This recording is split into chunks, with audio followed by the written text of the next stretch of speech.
First, let me say congratulations to Kay McDonald and to Linda Bowden, and thanks again for coming to Wylie and working with us so long.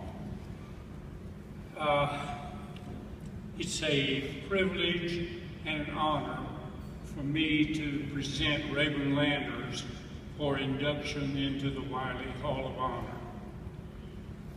What I say applies mostly to the years from 1949 until 1964. Some of you will remember things that about Rayburn that you recall, especially about him.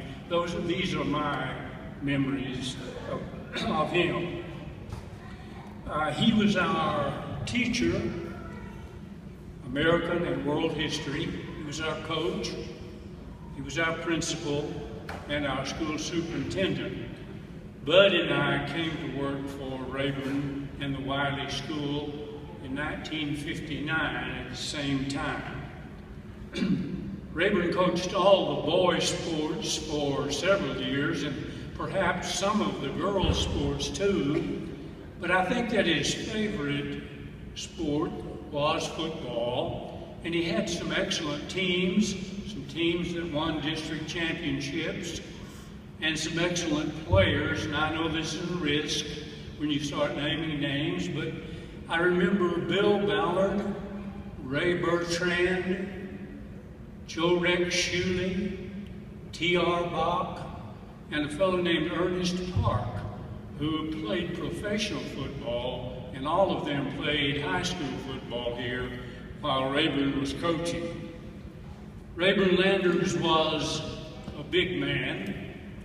He had big hands, long fingers.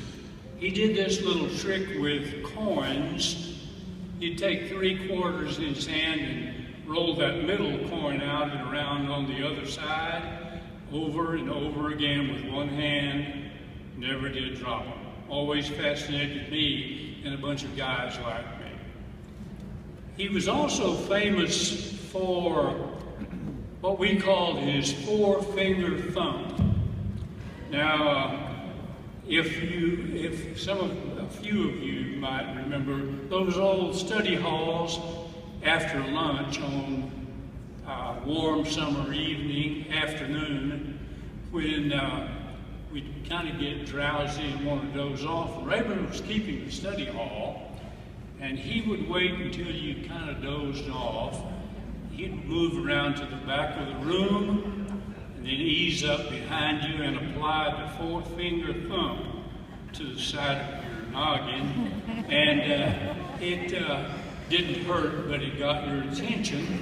And it sounded a lot like someone checking the ripeness of a watermelon. But his hands were long-fingered and large hands. Rayburn was an educator, a man who appreciated education and what it did for a person, and he worked as hard as he could to see that his students received a good education.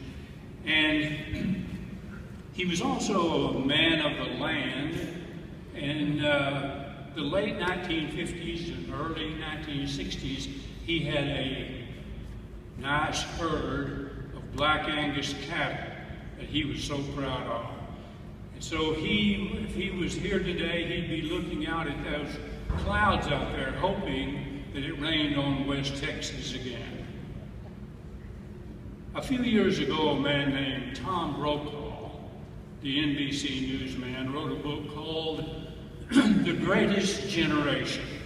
And I think that book talked about the quality and character and fiber of people who lived on either side of the 1940s, the World War II years.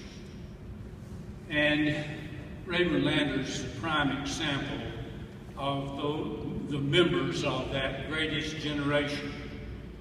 He lived through the 1930s and the Depression.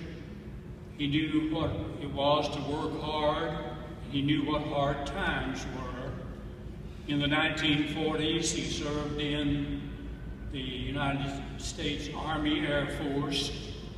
in World War II. He lived during the times of what I call the fabulous 50s, and then also in the early 1960s, when this country, this nation, made some great strides in the area of civil rights. For those and a lot of other reasons, as I said, that you will remember personally, it is my pleasure and my honor to induct Rayburn Landers into the Wylie Hall of Honor. To receive that award is Rayburn's grandson, Tim Bench.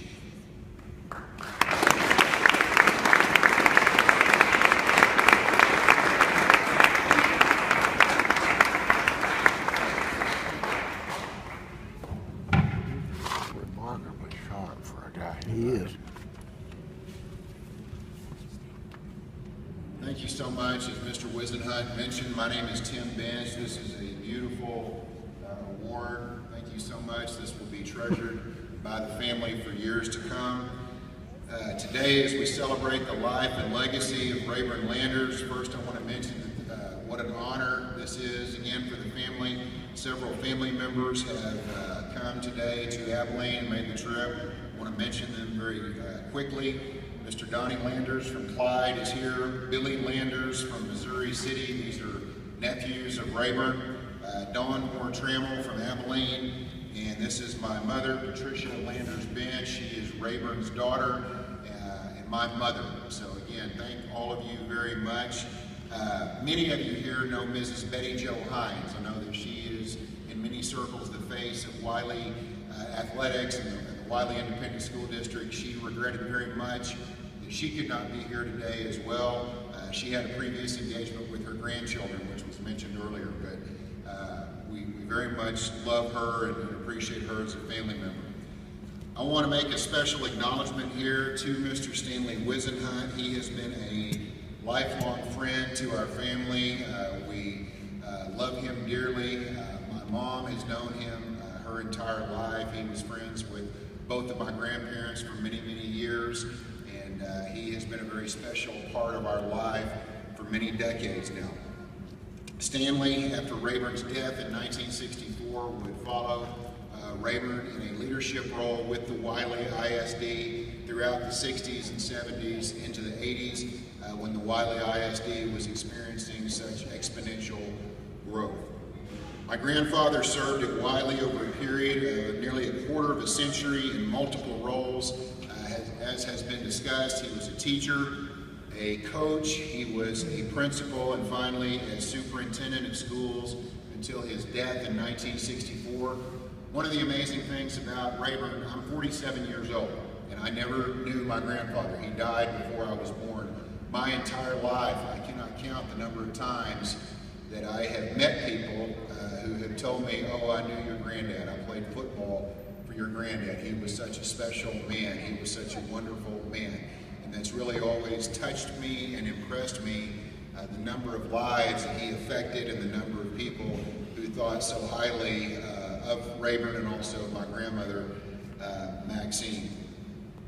During his years at Wylie, this independent school district grew in size and influence, propelling students to careers in multiple endeavors. These are just a few examples that I'm aware of: teaching, banking, business, government, and as mentioned earlier, my grandfather's beliefs in education were relatively simple. He wanted each and every student to excel and to succeed in their chosen career path, whatever that might have been. The greatest tribute to the legacy and lasting influence is the number of former students, even today, 50 years after his death, recognize and acknowledge the influence that Rayburn Landers has had over their lives and over multiple generations. Again, from all of us, from the Landers family, we greatly appreciate this honor bestowed upon us today. This is a special day which we will remember always. We thank you. And there are many people here today that we count as lifelong friends. It has been such a pleasure and honor to spend some time this morning visiting with people, sharing stories, sharing remembrances, sharing memories of those days. So we appreciate it very much. Each and every one of you are very special to us and special to our hearts. So we appreciate you. Thank you.